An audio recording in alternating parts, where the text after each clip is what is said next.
Friends good morning all of you. तो friends आज ये वीडियो रे डिस्कशन करिया Indian polity and constitution MCQ.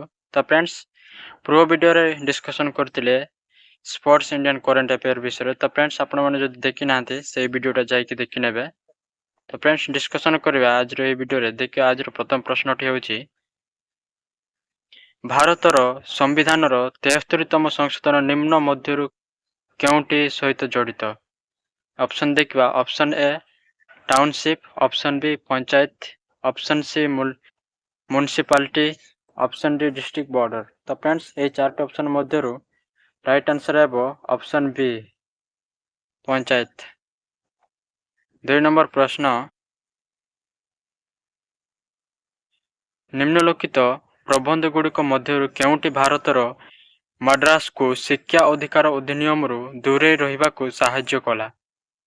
Option A article 26, option B article 27, option C article 28, option D article 30। तो friends ये चार्ट option मध्यरु right answer है ऑप्शन डी आर्टिकल 30। 3 नंबर प्रश्न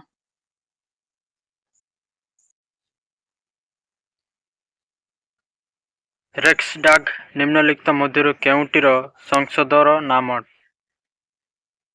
option A Iran, option B Norway, option C Sweden, option D Kazakhstan. तो friends ये चार्ट option मध्यरु करेक्ट आंसर है स्वीडन। स्वीडन रो नाम अटे कौन रिक्सडाग। देखिबा नोट्स गोटे दे देछि नोट्स पढ़ी नेबा। The Riksdag is the national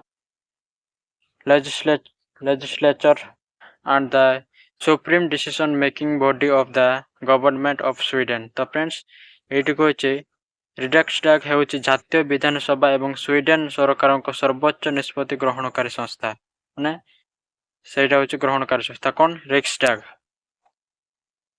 4 number प्रश्न 1966 पंजाब पुनर्गठन अधिनियम सहित निम्नलिखित राज्य यूनियन अंचल मध्यरु केउंटी जन्म हैला।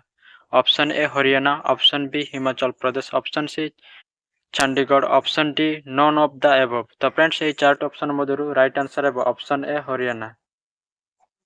5 नंबर प्रश्न धारा 368 अनुसार भारतीय संविधान विभिन्न अंश संशोधन करिवार पद्धति प्रदान करे कि प्रश्न पचारते। Option A 1, option B 2, option C 3, option D 4। तो ये चार्ट ऑप्शन मध्यरु राइट आंसर है ऑप्शन सी 3। 6 नंबर प्रश्न लोक नियम धारा 28 ए रे भारतर निर्वाचन आयोग द्वारा राजनैतिक दल पंजीकरण पर व्यवस्था करा जायछे। ए केउ वर्ष रे एही राज्य प्रणयन करा जाउतिला वा करा जायतिला। Option A 1948, option B 1949, option C 1950, option D 1951। ये चार्ट ऑप्शन मध्यरु करेक्ट आंसर ऑप्शन सी 1951।